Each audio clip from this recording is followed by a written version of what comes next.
Hello, and welcome to the University of Wisconsin River Falls Animal Science 456 classes presentation of Dystocia in bovine species. This presentation will address what dystocia is, why it's a problem, when it's necessary for a farmer to assist, and how to prevent it within your herd. This presentation was prepared and presented by Haley Atkinson, Aaliyah Cole, Owen Kramer, and Kylie Stelzer. Before we go too far into our presentation, we must address what dystocia is. Dystocia means difficult or obstructive labor. In essence, it's when a cow has a difficulty in passing the fetus through the pelvic canal. Although dystocia can happen among many animal species, for today's presentation we will focus primarily on the bovine species. This includes both beef and dairy cattle. So why is dystocia such a problem? Our primary concern when it comes to dystocia is the overall health of the animal. Dystocia can have a direct negative impact on the calf and the dam due to a plethora of different reasons. In the dam, or cow specifically, there are 3 significant reasons as to why dystocia can cause such harm. 1. Physical trauma is a primary factor. Both the contractions, delivery, and expulsion of the fetus are physically demanding for a dam, and dystocia only prolongs this physical pain. 2. Cows with dystocia are at a higher risk to develop uterine infections, such as metritis and endometritis. Metritis leads to an abnormally large uterus and watery red discharge, and endometritis is an endometrial inflammation of the uteral lining causing unusual discharge. Both of these uterine infections are a result from bacterial infection and can reduce fertility and milk production. In dairy cows, the chances of uterine infections after dystocia can range from 10 to 40%, while in beef cattle it is primarily 1 to 2%. And 3, cows that experience dystocia may also experience milk fever, medically known as hypercalcemia. Milk fever results from low blood calcium concentrations and decreases milk production, reproductive performance, and increases the risk of ketosis. In addition to dystocia causing problems to the dam, there are significant, if not life-threatening, problems associated with dystocia in calves. There are 4 significant problems associated with calves that we will discuss. 1. There can be prolonged hypoxia. This means the calf cannot breathe. If the umbilical cord is constricted during labor, the calf is unable to breathe because the chest is being compressed. 2. Due to hypoxia, there is significant acidosis. The longer the calf is in the transition between the internal and external environment, the greater the probability of hypoxia, resulting in a more severe acidosis. This is because tissue will derive energy from anaerobic glycolysis, which results in the production of lactic acid, inducing a metabolic acidosis. 3. There is vigor. The calf, during this process, is struggling internally and can damage itself and its mother. And 4. Lastly, there is an increase in stillborn calf rate. Many dystocia cases end in the death of the calf. Those calves that survive dystocia can be left with long-term immune dysfunction and other disabilities, such as proper colostrum and nutrient absorption. As we can see from the problems associated with dystocia, if not assisted through human intervention, dystocia can lead to the death of the calf and, in some cases, the dam. Before we can discuss dystocia any further, we must explain the overall stages of labor in order to understand the physiological changes the dam and calf undergo during the parturition process. It is important to know the stages of labor so then you know when you need to intervene in the birthing process. One option of this is having via cameras in your calving barn, looking over the calving pen, or do nightly calf checks if that's not an option, just to keep an eye on to make sure everything's going smoothly during this calving process. Stage 1 of labor is cervical dilation. So your internal events going on of this would be your cervix begins to dilate, uterine contractions strengthen. External signs of this, the cow may be restless, nesting, she may stop eating or drinking, vaginal discharge may be observed as well. This process could be 2 to 8 hours. If it's longer than 8 hours, you may want to check what's going on, if the calf's alive, or see if there's any issues going on. Stage 2 would be the delivery of the fetus. So internal events, once again, happening during this stage. The cervix is fully dilated, progress from the head to the chest, and lastly, the hips allow allowing the calf to take the first breath. So we're going to get into this a little more later in the video of what is actually going on and the correct position the calf should be in when exiting the female. External signs of this: abdominal straining, and the water bag appears, and you'll be able to see the fetal limbs appear and the calf being delivered. This could take a half hour to 4 hours. If the water bag has been visible for 2 hours and she's not really trying to push and there's no progress, you may want to intervene and start thinking about pulling the calf or seeing if the calf is breech, or just checking what's going on in there if you need to call a vet. Stage 3 of the birthing process would be the expulsion of the placenta.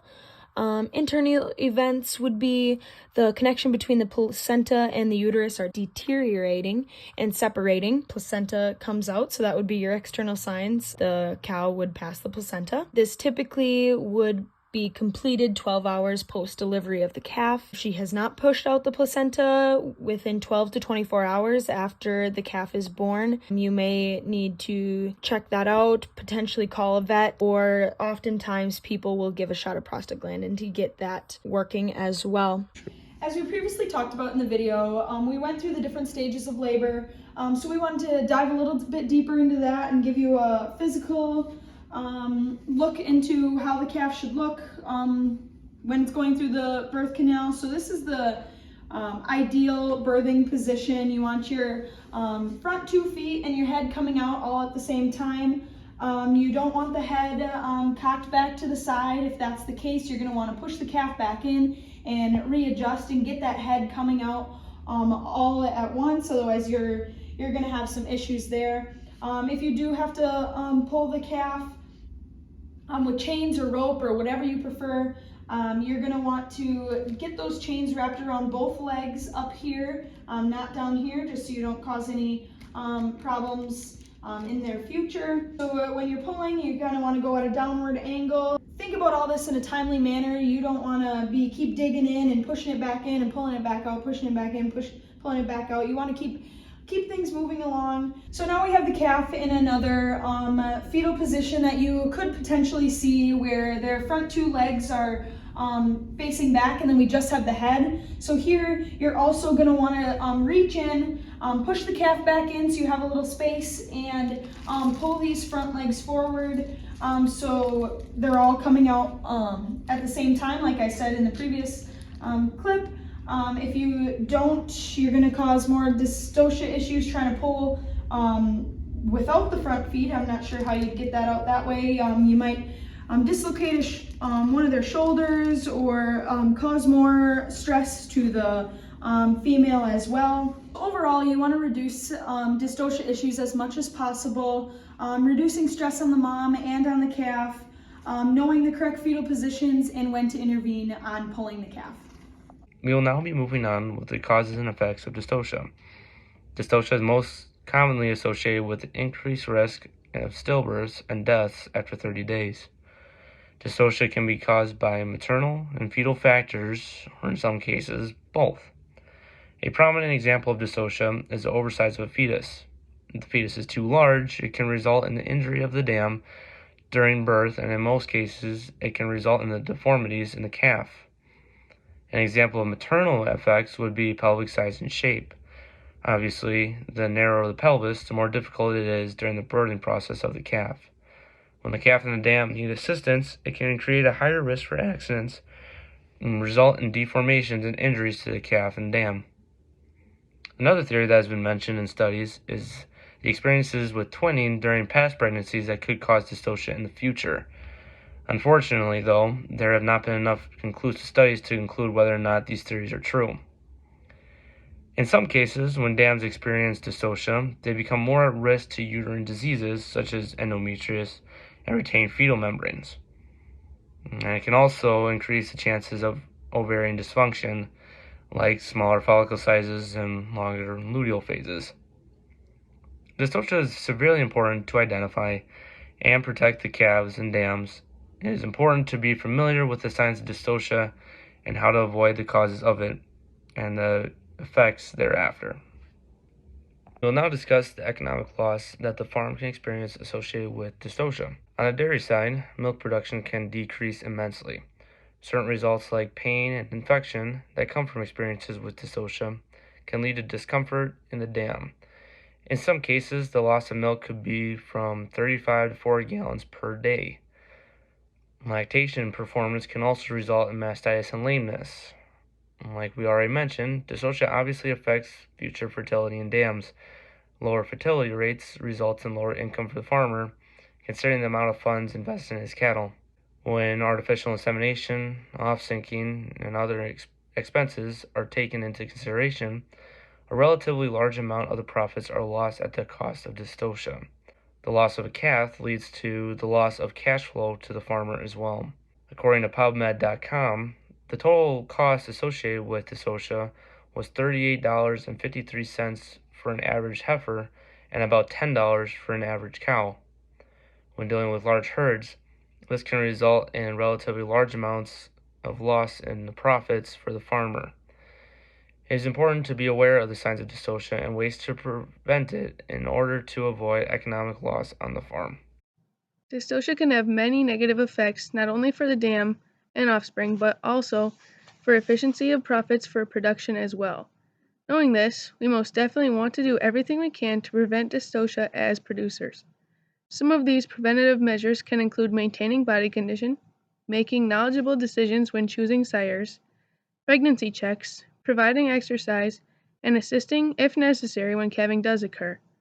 Maintaining body condition correctly for the period of an animal's life is very important, especially during gestation and around calving. Proper feed intake is necessary to allow the dam enough energy for herself as well as energy for the growing fetus. It is important to not overfeed so the dam does not become obese, making calving difficult as well. Knowledgeable selection of sires can help tremendously as well. Some good maternal traits to look for in a bull are high calving ease and low birth weight. The combination of these should help give the best chance of a smooth calving. Pregnancy checks are also vital, especially if the producer uses natural mating and is unsure of the exact breeding date. Knowing when the dam is due will allow for producers to ensure proper conditions for calving to happen safely and smoothly. Providing exercise goes hand in hand with maintaining body condition. Along with that, it can help the dam be in the best condition possible for calving, keeping her body moving and not becoming lame. Lastly, assisting in the calving process is crucial if it comes to that point.